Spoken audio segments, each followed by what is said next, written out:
Hi, my name is Valerie Varan. I'm a licensed professional counselor, a holistic life coach. I'm a quantum psychology pioneer and author of the book, Living in a Quantum Reality, using quantum physics and psychology to embrace your higher consciousness. With me today, I have Sasha Schultz. And I'm going to read you a little bit about what Sasha has been doing because she's amazing and we are about ready to have an amazing conversation. Here you go. Sasha is an associate marriage and family therapist and earned her degree in clinical mental health counseling from Palo Alto University. Sasha is a Guyanese American immigrant and a Christian mystic who understands the complex layers of identity, culture, and spirituality. Her work is deeply informed by personal experiences and training in Schema therapy, emotionally focused couples therapy, and Jungian psychology. Sasha also received her undergraduate Bachelor of Science degree in environmental science with a focus in geology. So she and I have a little bit of that environmental field background. So I love that. And Sasha, I'm so happy that we're going to be having this animated conversation today. Thank you so much, Valerie. It's been such a pleasure just meeting you and being able to talk about this topic in general. Right. It's so few people who really love this topic the way we do. So I'm so glad we decided to have this conversation. Why did you get interested in quantum science? It started with trainings. That's where I will start. I've been working with clients for about 2.5 years now, and I've expanded kind of the populations that I worked with. So when I first started, I strictly wanted to work with adults because in my own personal journey in my own life, I found individuation to be a very powerful tool. And in my work with adults, I just started to realize, wow, a lot of people have not individuated, regardless of how old they are, regardless of how far along in their life they've become. And recently, I actually started working more with teens.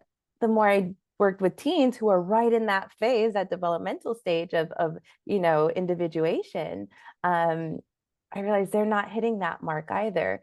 And I kept wanting to understand, what keeps interrupting this stage of development, where we then take the moment to introspectively look at how we've been raised, what we've been conditioned to believe, and then either integrate or try to figure out how much that aligns with our inner core values or North Node, whatever you want to call that inner wisdom, right?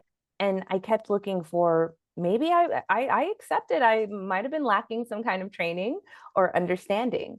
And so I started to look for the different trainings and different approaches so that I can add another tool to my toolbox and I can be helpful.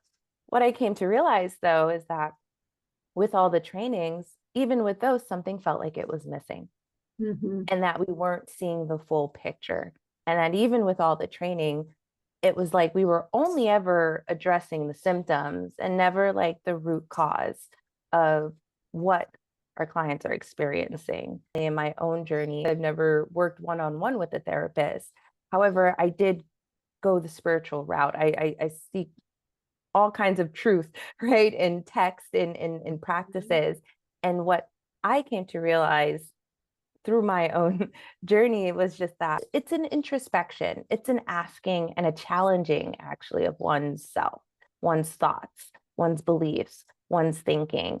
And it's something I've come to realize is that we're not encouraged to challenge ourselves, our own thoughts, our own beliefs, or other people. We are actually relationally conditioned to basically live off of self-doubt and codependence. That's Well, and I yeah. love what you're saying because, it's easy for us to assume, right, as we're getting older, that adults in general are all self-actualized, to put it in Maslow's terms. And then we come to realize how that is so not true. And quite frankly, it's not true of probably the majority of humanity. Yeah. And so, like you said, when we're getting at root cause, most people won't even think of root cause in the terms that you and I think of root cause, because if they're still in those earlier stages of development, still very much about the tangible world and what they see at face value. And taking all of that deep introspection is way more abstract than a lot of people are willing to go. So I know sometimes for me, I might say root cause is, are we in touch with soul aspect or not? Because if you and I maybe play with that a little bit today and talk about that, you know, what is this soul aspect that maybe some people really experience while others don't? It brings in a whole new layer that I think draws us into the abstract and depth and what have you. But anyway, maybe as you're elaborating on some of the thoughts you were having, maybe you can also elaborate on that. Well, you brought up a few things that I would love to check in with you on, actually. One, I do want to address Maslow's hierarchy of needs. One, not just because it is foundational, right, in therapy and what we do, and we show it to clients, we utilize it all the time. But I've been feeling in the last few months that the hierarchy of needs may not necessarily be in the correct order, and maybe even a pyramid shape in that way is not even the best visual representation of what actually needs to happen. You know, with self-actualization being at the top of the pyramid, it can seem and feel both visually, you know, this idea that self-actualization is so far away, right? Like that is kind of out of one's reach, right? Yes. Until Let's say, hold on for a moment. Maybe for viewers, can you tell viewers what the Maslow's hierarchy of needs is, and then go ahead on with what you were going to say? Okay, so Maslow's hierarchy of needs is exactly as it's stated. Maslow created this pyramid structure to capture what he believed the hierarchy of human needs are, with the base starting at, you know, safety, security, like in a physical sense. So having a home, having a job, right? Those things at our core base level we need in order to survive. And then as we move up the pyramid, then we can focus on other things, such as maybe then we focus on our relationships, right? Our connections. And that usually starts with our families, right? In this kind of micro scale. Then we go to the macro, where it's society, our role that we play in society. And then at the top is self-actualization.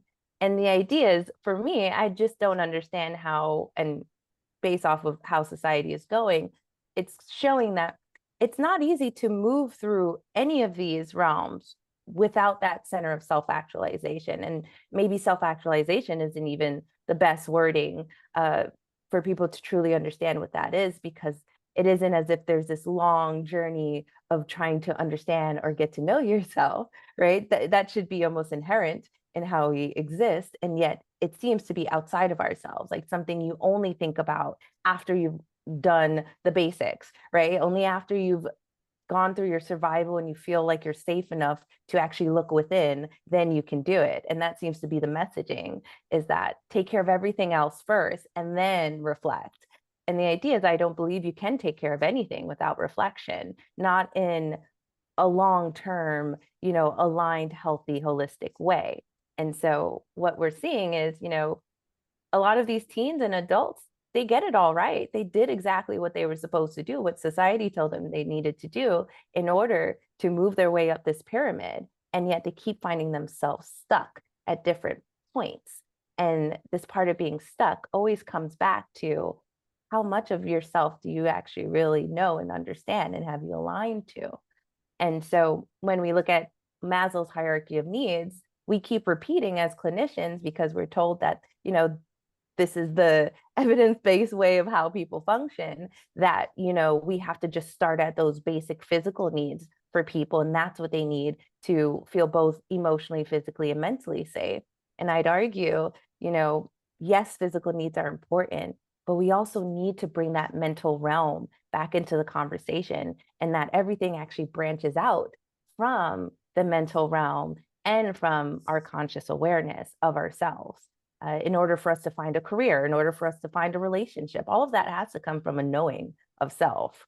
You know what I love about this is the immediate visual that I have right now is, yes, the triangle going up, but also the triangle going down. And in really deep psychology, esoteric psychology, it's often described how we first have to develop the self, little s, before we're ready to realize the self, capital S. So when I hear the way you're describing it, what I might say is psychology might have the triangle accurate the way it's reflecting most of humanity where they are in their development today, meaning that really is where most people are focusing. And then they're not even thinking of the more abstract self-actualization. However, someone like you, who's clearly more self-actualized and understands that piece, no wonder any of us from that perspective, in transpersonal perspectives, are going to flip the pyramid exactly how you said, because like you said, if you don't have if you don't really know who you are, no wonder all of those other layers don't make sense. Which then brings us to transpersonal philosopher Ken Wilber, and no wonder he keeps talking about integral theory. But he also talks about how it's not, all of our development is not linear, right? I mean, it comes in all kinds of ways. So anytime we even try to simplify anything to a triangle, whether upright or upside down, no wonder it doesn't work. But let's come back to, like you said, here we are having to maybe in psychology question the linearity of, the way we think of development. And we're also acknowledging that even most therapists probably would not really know what we were talking about when we're really talking about a level of soul. And for instance, even in the literature, a lot of times when people are trying to establish scientifically, does the intuition exist or is it just instinct? A lot of times they will conclude that it's the same, but when I go into those studies and look, what I realize is they must not have intuition because they've operationally defined it too similarly to instinct. And for me, they're very, very things. So they're very different things. So like I said, what we're talking about is how much of the human population is really coming at it from the place where you're coming at it. And so therefore in therapy, which way, how do we approach it with them? So what's coming up for you as we're just talking about all this? Oh, Valerie, I think I feel like you've introduced kind of us going into talking about the modern state of mental health, right? And kind of where we are in modern day, and this need to really shift this paradigm and start thinking and looking at this from a different perspective. And this is why I'm so happy we're having this talk and that I found you, because Valerie, you've been pioneering quantum psychology and this way of thinking and perceiving our existence from a different perspective. And I feel like now's the time to do that, because we are on the cusp of technological advances and quantum leaps, if you will, in just our discoveries. And even scientists across the board, physicists, neuroscientists, quantum biologists, we're all starting to realize that, we've been missing a piece of this puzzle, and it's a perspective change and a way of thinking completely differently. And you probably know this better than anyone, that doesn't come easily.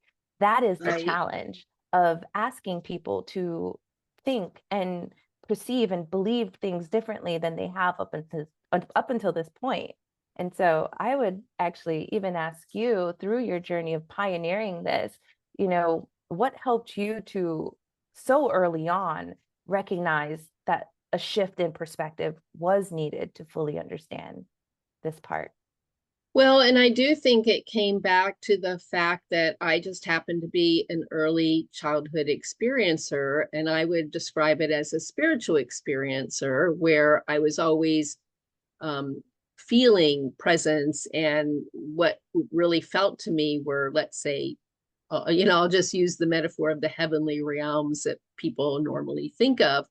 And then, in the 6th grade, I had this download. I had just been introduced in school that day to atoms, and I was doing my homework. And literally, as I'm contemplating this homework, I mean, this little 6th grader was quite deep in reflection and contemplation. And I did literally ask the other side, so to speak, well, how does that atom know? How does that atom know that it's part of the chair? And this one right next to it know that it's part of me. And in came a download that basically helped me. The answer was how everything is conscious in its own way. Like everything is alive, everything is a being, and everything is conscious in its own way. And so when early on you are flooded with that kind of confirmation and worldview, to your earlier point, none of the other views make sense. They all feel like they're upside down. Yeah. And so no wonder you're talking about how Maslow's hierarchy of needs might have to shift in certain cases. So with that, as I got older, I kept trying to read as much as I could through the decades about what are scientists saying about the nature of reality, the fundamental structure. And of course, what's interesting is even 60s, 70s, 80s, when I realized they were still teaching things in school that even quantum science had reversed, or they had superseded their knowledge, but it wasn't being reflected in the textbook. So we were even being taught things that were already, in a way, very outdated from a quantum physics standpoint. But essentially, I just kept having to go deeper into understanding quantum and quantum physics and what it was saying about the nature of reality. And so if I, for viewers, say something very simply, it would be, the nature of reality, according to quantum physics, is completely counterintuitive, and it's completely different than what classical physics says that it is. Quantum theory basically talks about, it's a probability theory. Mm-hmm. It basically is saying that there isn't indeterminism. It's not classical and reductionist, but things are in a state of all things at once. They call it superposition, until somehow we measure. And then all of a sudden, something's tangible and objectified and manifested, if you will. And of course, in regular physics, everybody thought that space and time were absolute notions, that they thought that everything had an independent reality. Independent of any observer, independent of anything else. And yet quantum physics was basically bucking that notion.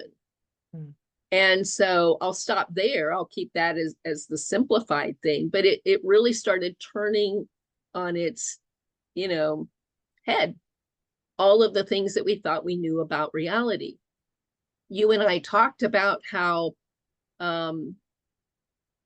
another time we were talking about how there's a lot of people who buck anybody's use of quantum physics terms if they're not a quantum physicist. Mm-hmm. And a lot of the pushback is like, well, we don't know what we're talking about and what have you. Are we really using the terms correctly? I will say, absolutely correct. Most people aren't using the terms correctly. And even those who are really striving, including myself, to be technically accurate, I would remind everyone that even the quantum physicists themselves are arguing with themselves. So all we can do is our best to use the term for, let's say, the purposes that you and I are going to be talking about today. And I do encourage everybody to try to really understand the terms that we're using and use them responsibly and as technically accurate as possible. And don't venture necessarily into the places where, you know, we just don't know. Maybe those metaphors we aren't quite ready for. But I would love to throw it back to you and, you know, hear your take on why are these quantum metaphors useful and which ones are you finding most useful? Okay, so one thing that like comes up is just that whenever I work with clients, you know, we tell our stories of our lives, right? Our life is a story. The way that we repeat our experiences, we draw conclusions. We come and we create narratives around who we are and what we think of the world and what we think of the people around us. And so each of us are a storyteller in our own way. And we all have different tools and different ways of telling that story. And what I've appreciated about quantum metaphors is that it provides this kind of oneness in consciousness, this connectedness, interconnectedness that I feel like we all desire on a soul internal level. And we all also have access to, and that some of us who have experienced, have touched it, have known it, have sensed it, experienced it. And it's something that we also want to be able to describe and provide for others. Something that comes up a lot too with my clients is that a lot of them too are actually afraid to share these experiences. And even Yes. in therapy, in the sense of and I call myself a Christian mystic because I very much have a mystical lens when I look at things, and I've gone through my journey very much from the lens of being a Christian and following Christ. And I find that other more traditional Christians that go to church on, you know, every Sunday and do those things, they have very vivid dreams and they are afraid to talk about their experiences in these dreams. And when I provide that opportunity in that space to say, wait, what have you been dreaming? What have your dreams been saying? And they actually open up and we do interpretations. All of a sudden, there's even more embodied experience of feeling seen and heard and understood, because finally someone is at least just open to understanding something that the person experienced that they themselves do not understand, that they themselves are trying to grapple with the reality of. How can this dream, this experience feel so real, right? Whatever happened with the other person feels so real. And yet I'm told I was just sleeping. It was a dream, right? And my reality is in my waking day in life. And yet it felt no different. And so I think it is so necessary for us to even call ourselves, you know, mental health professionals, to actually understand reality and how it shows up for each of us differently. And I think understanding, you know, metaphors and terms and figuring out what actually, and this is where my pragmatism comes in, is that I don't care for terms that, you know, the clients are glazing over and they don't understand. We want to use metaphors that relate to clients, that actually can relate to their experience in some way. And I have found, although I'm still new to this and I'm still learning, but quantum metaphors have a place in mental health because there is a desire for understanding this interconnectedness, right? This understanding and desire for understanding dreams. How can we meet people in our dreams and talk to them that we've maybe even met just maybe once or twice in real life, don't have a real connection? They felt so familiar in my dreams. What is this connection? If there's language and, you know, concepts in other parts of science that can at least just help us try to, you know, bring this to some grounded understanding for, you know, all of us experiencing it on a daily basis, then why not? Why gatekeep it at academia? You know, and don't get me wrong, I have my qualms with academia because I feel like, you know, when we're on the ground actually working with people, that's where we're getting, you know, the true stories, the real experiences, not just the thought experiments of could this be, is this it? You know, it's like people are actually dealing with this and grappling with this reality on a daily basis. And the more that we are open to trying to understand what's happening, right, the better we can actually help people. And I think that is what's so necessary, because we are in a mental health crisis and things just seem to be getting worse. Even though we're technologically advancing, we're emotionally regressing in a lot of ways. I love that you brought that up, and let's unpack some of those things in pieces, right? On one hand, I think I'm hearing that what you really appreciate about the quantum language is it gives us language for feeling our collectiveness and our interconnectedness and our oneness. Did I get that right? Exactly. And so for, people who might be less familiar with quantum, let me just say this. The term quantum first arose because, if you see light coming at you, it seems like it's this continuous beam of something. And basically, as scientists were just trying to discover, like, well, what is the real nature of light? They realized that it acted like a particle and kind of like a thing, but it was also acting like a wave at the same time. And then they went on to realize that what we now know today is all these subatomic particles, they actually are both at the same time. They have the properties of both.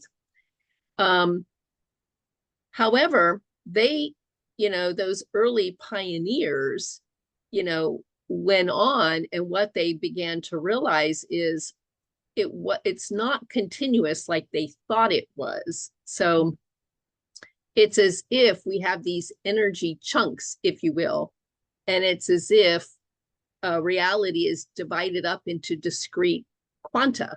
And so that's where quantum physics came in. And that's why light now became known as a photon, because a quantum of light is a photon. And so that was kind of the birth of quantum physics. When we're talking about the collectiveness and the interconnectedness that you're talking about, the oneness, when they continued down the road of doing quantum experiments, quantum physics developing, all of a sudden it seemed like when you were talking about the quantum world, it was as if it was one system, one collective. It also, like with quantum entanglement that maybe some of our audience has heard about, we began to see that once things interacted and became entangled, then their futures were forever linked. And it didn't matter if one was on Mars and one was on Earth. I mean, if you started, let's say, tickling the one that you put in Mars, and then at the same time, the one that was on Earth was going to start behaving complementary. And so they were able to see how this entangled pairs, this entanglement, it's like you become one, you're two, you still have your individual identity, but your behaviors are intertwined in quantum entanglement. And so no wonder that, like you said, in the dream states or some of the experiences you're probably going to be elaborating even more, no wonder quantum entanglement comes up in the conversation to be used, like you said, even if it's metaphorically for us in psychology, in a very pragmatic way. The other term that comes up a lot is quantum superposition, because quantum superposition is, in their language, it's strictly that quantum entities are really, up and down at the same time. They really hold all states at the same time, and until we measure.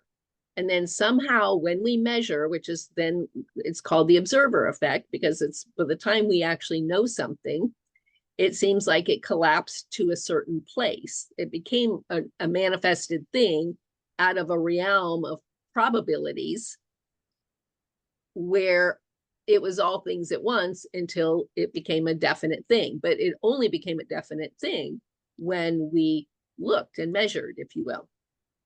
So like you said, if people are having experiences and they're in their dream states, and the dream state feels as real as this reality. And anyway, I'd actually love for you to elaborate, because like you said, what does that mean about us if we actually are in multiple places at the same time?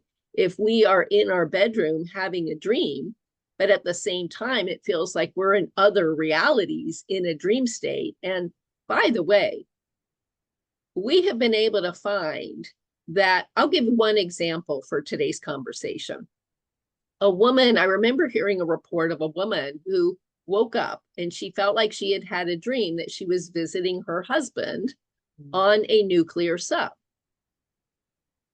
Okay, could have been just a dream. However, at the exact same moment that she apparently was having her dream that she was on the sub, her husband's roommate saw her apparition. So it was verified that he actually saw her there, but she thought it was a dream, but he saw her. Now, he also saw her apparition. So in a way, she looked like a ghost. So it, like you said, these experiences question the nature of reality. Are there ghosts? Who are the ghosts? Does that mean they're dead people, or could it be someone sleeping in their bed? That actually is astral travel. It's out of body travel, right? People are having these experiences, and then they're in their bed, but their consciousness is other places. So, you know, for me, no wonder we go to quantum terms, but I want to kind of throw it back to you. Like you said, you're actively working with a lot of clients. And yes, so that this first came up for me, not, and I'll stick with the clinical side of it, because personally I've lucid dreamed, I've done the astral, I've experienced all of that, and so I know that very closely. With clients, though, lacking as much detail, because clients aren't always as forthcoming with these experiences because they're probably scared. They don't know what's going on. They don't understand it. They don't have the language for it, right? And so, but what I realized, I was trained in schema therapy at Sentio Counseling Center, and schema therapy was developed by Dr. Young, and his concept was he created this to combine CBT, which is cognitive behavioral therapy, with parts work, right? So CBT mental, with this idea of having these multiple senses of selves, right? This emotional realm of being kind of disassociated, right? And relational aspecting. So our attachment and how that then creates these kind of fractured selves, if you will, right? And we're going into this type of entanglement, superposition language. So as I'm learning this technique, I really like it. I'm because what schema therapy focuses on is how can, so there are three, it represents three parts, right? You have the child part that represents your emotions, right? And that part is where the early maladaptive schemas come into play. And what that means is whatever your experience is, you created coping mechanisms and defenses early on to survive your environment, to exist in your environment. And the other two parts include the parent. We have an internalized parent in us, which can come across as the judgmental or critical side. And then what schema therapy coins as the healthy adult. Now, the healthy adult, we can even use Freud's terms if you want to compare them, would be like that super ego, right? That kind of moralistic compass, if you will. And in spiritual language, we could call it the soul self. The higher self, the soul self, exactly. And so schema was created the structure. And part of their techniques that I was also trained in was that we are able to rescript certain experiences from the past. And in my mind, I'm like, right? How does this work? And we do something called deliberate practice, where we get into these roles and we just keep practicing this technique because we want to embody the technique. See, schema therapy isn't just about the therapist utilizing a tool to help the client through their experience, but we are actually embodying the presence of what is being asked of us in communicating this. So what I mean by that, because it's vague. Yes, I was going to say, give an example. Yeah, so the example is that, for instance, you're doing a rescripting technique with a client. They want to go back to a scene in their childhood where, let's say, they were doing a math problem and they were struggling with this math problem. And then a parent comes in. And then this parent is really mad at this kid and annoyed because they're like, why don't you get this? I think we've all had this story, right? I know I have. Yes. And, for the client remembers and recalls this experience as something very traumatic, something that created, and the clients don't know this, I, the therapist, am conceptualizing this, but the idea is that this experience, this negative experience with the parent and their homework, created a negative core belief. And for instance, let's say the parent's like, why don't you get this? This is so easy. What's wrong with you? You should be able to do this. Now, this core belief that gets created is something's wrong with me. I'm not very smart. I'm not good at this. I'm a disappointment. Whatever that language is, whatever that means to that person, right? That, like you said, it gets internalized. and that's the thing, is that we acknowledge that trauma and all of these other experiences are embodied, not just emotionally, but physically in us, held in the body. And so, right? So to heal it, you also need an embodied experience, not just a mental experience, not just an emotional experience, but a fully embodied experience. And we'll get into that because I'd love to hear more from you about what embodied experiences mean to you. But with this embodied experience, we basically create a visual sensory experience for the client where we have them close their eyes and go back into that place. Depending on where the client is, if the client has done a lot more of the work and they feel like they embody more of that healthy adult, if you will, then they can take on that role. However, if the client is still in that emotion, you may find that they actually revert. And this is something in mental health that we experience a lot, but people don't talk about a lot, is that you can see adults and people revert to childlike states, to these times in their life, and be fully in those moments and embody even the child version of themselves, right? What is that? Anyways, so we go back into that moment. They can either be the child if they are still emotionally there, or they can be the healthy adult. If they are the child, then it is the therapist's job to then be a modeling example of what a healthy adult should and would be like. And this is where the therapist's presence is so important, because it's also important, what do we define as, healthy adult coping and things like that. And so with this embodiment, we go in to rescript what happened. And part of this rescripting is either the client is as a child and the healthy adult tells the parent, hey, this is wrong. You shouldn't talk to your child like that. No, they are not stupid. This is a hard math question for them. And you can be patient, right? And we correct that by saying what happened was wrong and calling it for what it is, right? And what happens to that little child watching someone defend them? They feel like protected. What does feeling protected create? It reduces that sense of vulnerability, because now you can feel safe, right? So now we've rescripted that experience for that person, even though it's in the past, from a vulnerable, traumatic, internalized, I am bad experience to, oh, wow, someone actually said, stood up for me. I can now feel protected. I can now understand what should have happened in this past experience. And it doesn't have to feel or live in me as traumatically as it once did. So we are reducing the amount of negative experience with it, even though it's in the past and we are in the present. And the other example is, if the client can be the healthy adult and start to model those behaviors for themselves, they learn that self-protection.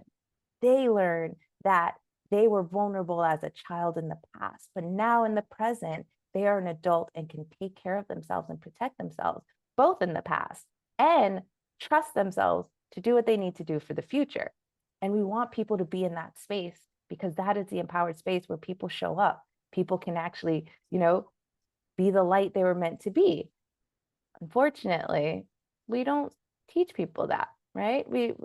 A lot of us are just living in self-doubt, and that creates then codependency because we are seeking these protectors. We're seeking, who will defend us, who will show up for us. And the whole time we're not showing up for ourselves, right? And that makes us then codependent on other people. Well, and you're bringing up so much. What I love about how you just described schema therapy and gave us examples about what is it like to go back in time in your imagination to try to recreate an embodied experience. Like, what is it about that? I would really love to talk about that because in other words, there's a few different psychological tools that are being used. So you just described schema therapy. I'm going to mention a couple of others. I'm going to talk about what do they have in common. And then, like you said, what is this about embodiment? Like, what's going on here? Because what you're talking about is in schema therapy, look at how healing it is to do that. And in traditional psychology, I would venture to say that most people think this is just a left brain cognitive switch. Some of it is. Some of it is when the therapist is in the room modeling what a healthy parent looks like. It is kind of a left brain learning experience, but you're learning through modeling and what have you.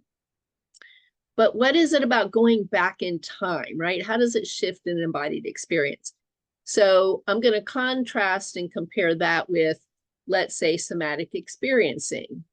Peter Levine, Waking the Tiger book, talking about how trauma is embodied and you can't heal it with left brain talk therapy. You have to go to the embodied level.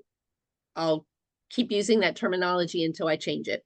And Bessel van der Kolk, like, look at what, I have him on a pedestal for all the pioneering research that he's done for trauma. And he will always say, you can't do talk therapy alone. You have to get to energy modalities. So what is it about embodiment? Notice, I think the word energy is the more accurate, and then we will compare that with quantum.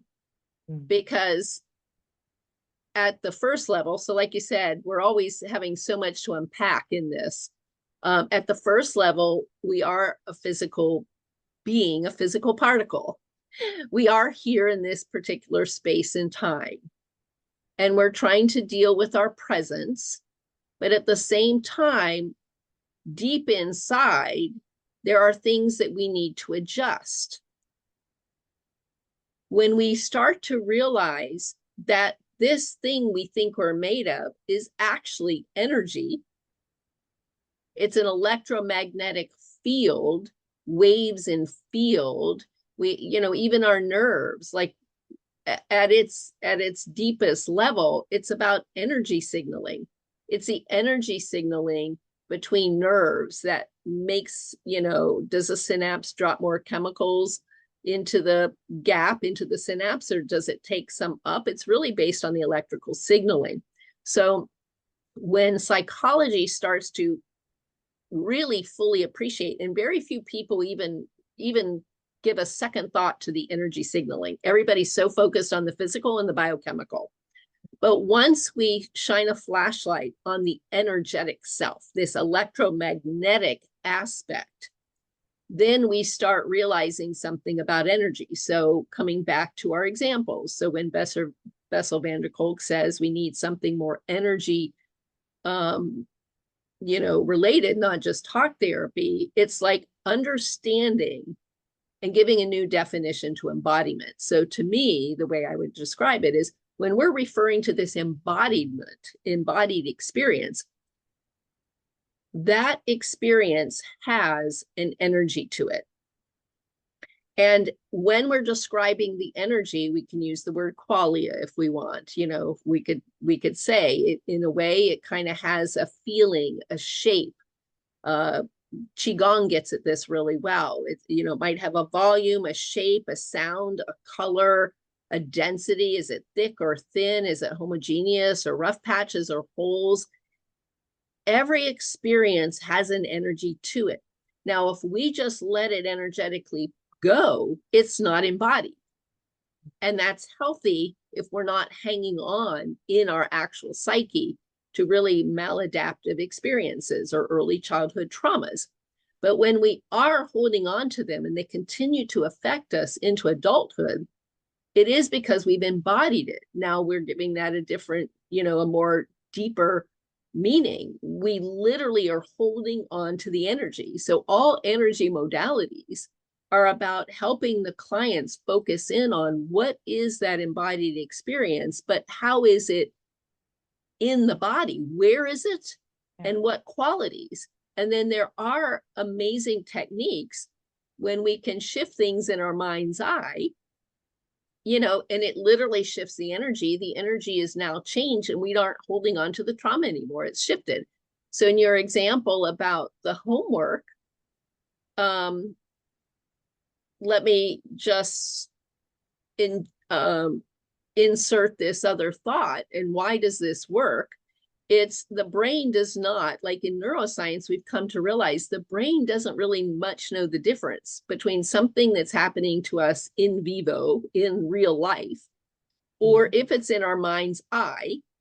And then to your point about watching and modeling the healthy parent, that role being done by a therapist, it's as if maybe, you know, mirror neurons are talked about. But when we watch someone do something, our body is taking that in and learning from it. When we're replaying something in our mind's eye, again, it to the body, it's about the same as if it's actually happening to us now. So, you know, PTSD, if a soldier's constantly reliving a battle, he literally, to the body's point of view, is in that battle every single day. If that child is even reliving when he had harsh parenting or something every single day, he is. And so no wonder then the energy signals, that energy state is now having a cascading effect. That's why mind-body medicine is, you know, something that has to be growing because right, if energetically we're reliving that state, like in medicine, people are finally acknowledging stress leads to inflammation, which leads to all our diseases, but they don't really know why. They can't tell you why. I'm going to offer that the why is because the stress is actually an energy state. And because the brain doesn't much know the difference between these energy states and something physical, probably because they're all really just energy, then doesn't it make sense that the body's fight, flight, freeze system kicks in? Because there it is, even if it's in the mind's eye. So the body is reacting as if it's happening in real life. The body kicks in the fight, flight, freeze system. The body kicks in all the, you know, the rush of the chemicals that are related to fight, flight, and freeze.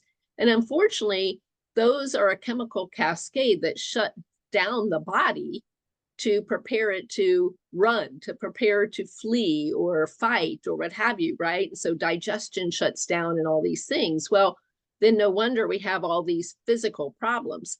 So bringing it back to the field of psychology and where we need to head with this, I think one direction is realizing that embodied experience, and I would say most therapists know what you're talking about when you're talking about embodied experience, but a fewer group are going to realize what I'm saying about it's actually an energy experience. And I would say Charles Tart, the psychologist, had coined the phrase about constellations, state constellations. And I started using the phrase emotional constellations because what we mean by that is, for example, anger has its own particular, you know, might have a smell to it. It's going to have its visuals, you know, it's going to have its physical state reactions to it. These are constellations of energy, essentially. And now, when we go to these embodied energy states, now, and here's where the leading edge is, and no matter what I'm about ready to say here, people are going to argue with, and that's okay, because that's what happens when we're pioneering something new, right? Yeah. But we might have to realize that not only is it an energy, but now quantum is somehow also in that mix. Mm-hmm. And so, wow, it doesn't matter if that was in my childhood, that was then, and this is now. So there is separation in time. But isn't it unbelievable that I can be there now in my mind's eye? Yeah. I can actually heal that little boy inside me, and it affects me in the now. We can do various timeline therapies, and it's very much a way like a quantum modality when we're doing timeline therapies, because we're speaking to the fact that this stuff is like one giant system. Space and time are not, it's not limited by space-time rules. It is more quantum. That the past, present, and future are interconnected. They're like one now. So no wonder that we can heal it at any one of these timelines and heal it at this, what we call the energy level. And then that really is like a quantum modality, if you will. So I'm going to stop there and see what's coming up for you about all that. Oh, so a lot came up, and I want to make sure that I'm able to like hit the points that I wanted to hit. So I love the introduction of energy into this conversation. And I think that goes along again with back to the terminology and how we use it and what we mean when we use it and the value that comes from it. What actually came up though is I'm wondering if it would be valuable to actually talk about the harm that comes from people feeling or believing that we are disconnected. Because the thing is, you know, when I was doing my own personal work, I actually came to this conclusion on my own as I was preparing and trying to ask myself, I keep projecting into the future about what I want, what I desire, who I want to be. And I really asked myself, what makes future me so different to the person right here, right now? And as I asked myself that question, I acknowledged time. Time is really the only thing. And what comes with time? Let's just say more experiences, more information. But other than that, is future me a different person than I am? And I came to the conclusion, no. And if that is a no, then that means I have equal access to any future version of myself as I do to both the present and the past versions of myself. And that helped me to kind of move through this whole reality of realizing that time is just a construct. I believe classical physics gets it right in the sense of our bodies and everything material does experience classical physics, experiences time in a linear direction. But the thing is, it doesn't necessarily capture our consciousness, right? That mind's eye and how that experiences reality. And I would argue that part of us is timeless. And, you know, and that's the part that I feel like clients don't access enough, right? The timeless self, yes. The timeless self, because if you are both timeless and interconnected, then that should reduce, in theory, the amount of anxiety that we experience, right, as a whole, right? And the amount of stress and kind of feeling as if we're never doing enough or running out of time, right? Those feelings should be quelled by this understanding. And so by not sharing this information or talking or exploring more about are we timeless in that sense of how we experience reality, we're doing a disservice to the average person who is living in fear, living in anxiety, not understanding these things and being in fear of the future, when there are pockets of us that are starting to understand that we don't need to live with those fears, right? and that we are only locked in a material, physical way to this linear experience of time, but that our actual experience of reality and the possibilities that are available to us in just the way that we perceive reality are timeless and not as restricted as we believe.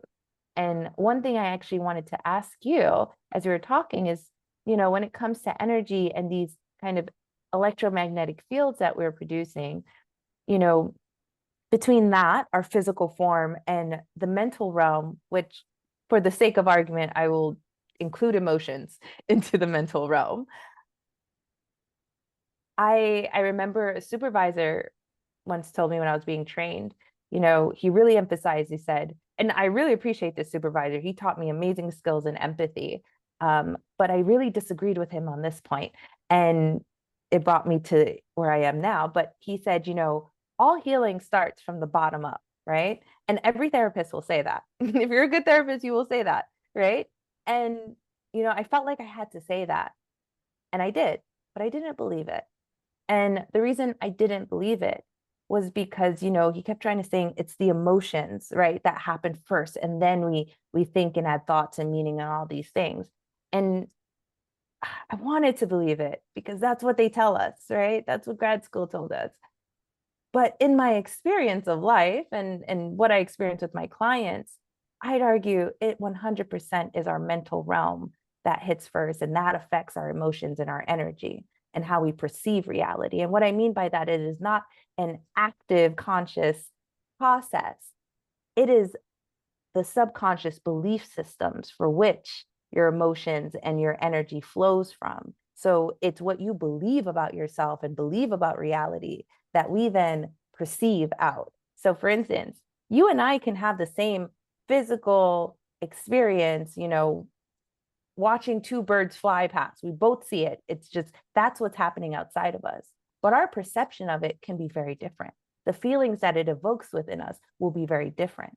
And that will be unique to how we are perceiving. But where does that come from if nothing outside of us was different or changed? That has to come from somewhere. And I believe it comes from our internal belief system of just even what we think about birds, how we feel about nature, what we think about ourselves in connection to this, how we feel about the moment, right? All of that comes from our thoughts, our mental realm, whether we're aware of it or not. So I'm curious, what does that bring up for you? Hearing not bottom up, but actually mental realm down. Well, it brings us full circle to the Maslow, is the triangle pointing up, or is there a triangle up and a triangle down? Like, what is it? I think what it's pointing to is how we frame it will reflect where we are in our consciousness journey. Are we accessing more of the space-time physical realm? We're materialist, reductionist, classical physics minded, and this is the only thing. No wonder that triangle is up, and no wonder the professors are teaching the way they're teaching, right? Because bottom up for them is more even physical chemical. Mm-hmm. On the other hand, like you said, the more we have gone through our development and the more we are actually relating and interconnecting and living from what we want to call, let's say, the higher self or an energy self or a quantum self or what have you, the more we're realizing that its consciousness is the fundamental structure of reality. So no wonder then you're going to say thoughts. I would challenge all of us that no matter what we say, we're going to be incorrect because of just how unbelievable life can be and keep throwing us surprises.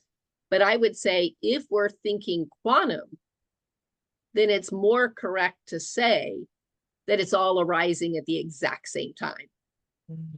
And that's why, by the way, approaches to healing can happen at any place. In other words, so let's say the physical symptoms and physical cascade reactions are happening at the same time as a thought.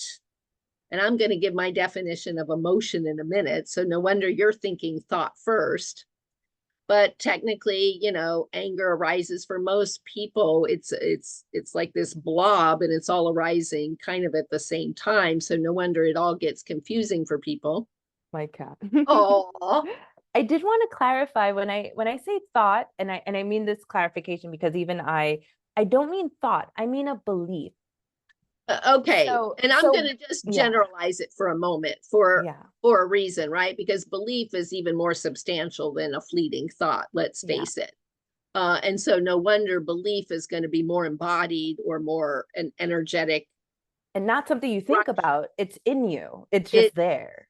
We don't think so about the thought that we think we're unlovable, but the way we act, our behaviors will all it reflect the belief. so yet again, what does that point us to? It really points us to what I am calling our quantum nature, the nature that is not separated. Like let's unify a lot of things that you said. I do believe that the fundamental problem in our mental health today and the why we're in a mental health crisis is because of the material reductionist paradigm. The fact that it is teaching everyone that they're separate, that they're physical beings. And when you perceive and believe yourself that way, no wonder it can be depressing, and all that cascade that you just mentioned to. You act in the life as if you're separate. You act in the life as if you're constantly having to fight and defend yourself and what have you. And that's going to set up all your mind body cascade that we just talked about. On the other hand, if you actually have a true realization, right? Realization that is even deeper than a belief because it comes with experience. And so the realization and the belief and everything is embodied when you have the realization that you're quantum, that you are coexisting in more than one domain at the same time, that you really are eternal, that you really are timeless, that you really have an eternal self that is pregnant with all possibilities. When within you, using that term loosely, like lie all potentialities, and it's about you tapping into the quantum self and choosing with some free will and agency, which of those do you want to manifest in space and time in this particular dimension right now? I mean, that's what living a more self-actualized life would be. And now it's not self-actualized like a little simple human with a little s. It's a capital S because it's quantum self-actualized.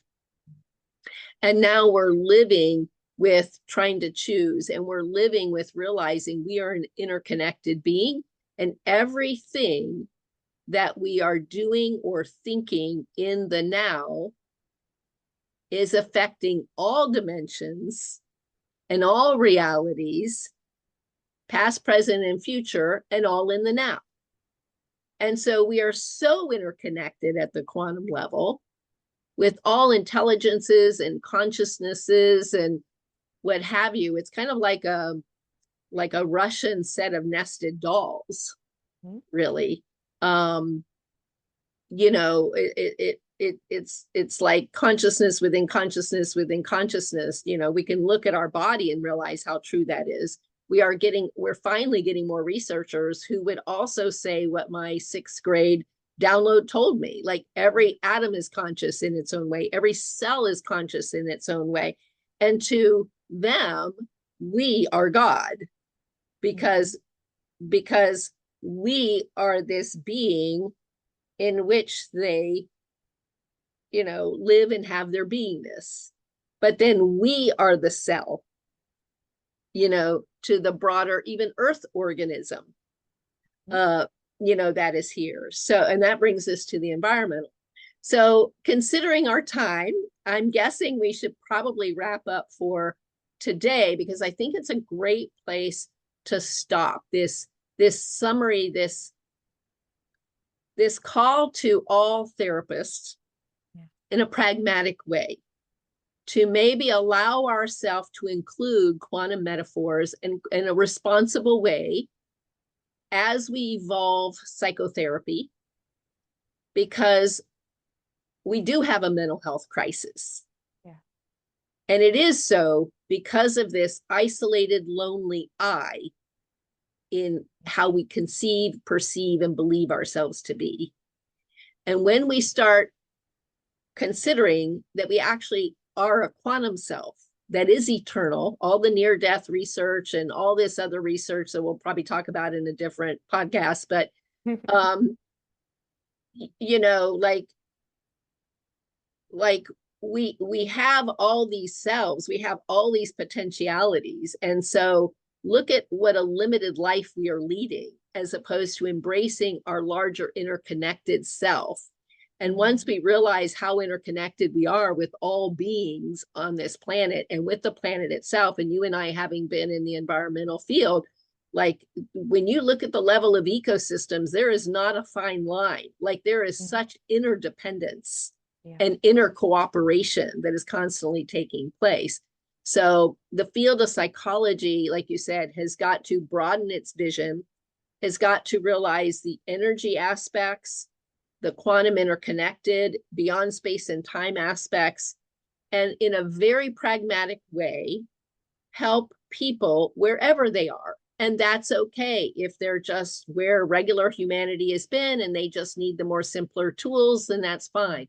But if clients come to us with the dreams like you're talking about, no wonder then we might need these other tools in the toolbox in order to help our clients make sense of it. So if all of a sudden our clients are really feeling like they really did talk to their loved one and it was a realer than realer experience, you know, and they were having a after death communication, when you bring in the quantum and you realize that all is one now and that that consciousness is just in a different realm, but is still able to interdimensionally communicate with us in what feels like intuition and what feels like telepathy. All of this just basically blows psychology out of the water and helps us really understand that, kind of like in the old days when they were saying, oh, I think we've learned about everything we need to in physics, and all of a sudden quantum exploded. The same thing has got to happen in psychology. Like as soon as we started thinking we had it figured out, now the quantum comes in and we realize, wow, we have so much more to go. So I would love for you to leave some parting words with viewers, and what would you like everyone to take out of today's conversation? You know, this is just, it's a call to action more than anything. It's a call to therapists, scientists, other professionals, anyone interested, curious about consciousness, reality, what that means, how we experience it, to start having more of these conversations, just being curious about it. You know, one thing I definitely want to also kind of call to action are Christians. And the reason is because part of what brought me to quantum as a Christian was the fact that I read the Bible after going through, let's say, a more mystical lens and creating more of an Eastern mindset, if you will, inspired. And when I read the Bible from that lens, it actually made more sense than it had ever made before. And my call to Christians is to actually read the Bible from a quantum spiritual lens and not take it so literally, and to actually do some thought experiments with, you know, Matthew chapter 6, verse 22 to 23, where it says, the light of the body is the eye, right? Or Matthew chapter 5, you're the light of the world, right? There's this continuous use of us being the light and what that means to be of the light, to be part of the light, and to then share your light and how that glorifies God. And what quantum did is it just made this all practical. It made it all make sense. It made it logical, right? And Love that. yeah, and so I'd love for Christians to get more curious about what you believe in, why you believe in it, and what actually grounds it, right? In why it is so powerful. Because I think even though there are billions of Christians in the world, very few of them actually know why it's so powerful. They actually don't understand what light means when it is mentioned in the Bible as often as it is. And so I really would love for also Christians to get more curious about this topic as well, because there's a lot of value here. And I think we're right on the cusp of everyone kind of figuring this out and being more open to it. And part of that reason is because of this huge push, right, in AI. And we are literally trying to create something that is both smarter than us, more efficient, and processes better than us. And yet we haven't actually fully understood ourselves. And so my belief is that before we can ever make that leap for AI, it'll have to first be a leap for us, whether we're ready for it or not. So why not start talking about it? I so love that. And I think you pretty much just introduced our next video chat. Looking forward to it. Can't wait. Well, thank you, Sasha, so much. It's been so lovely for us to have this engaging conversation. I look forward to our speaking next soon. Of course. Thank you for having me, Valerie. Absolutely.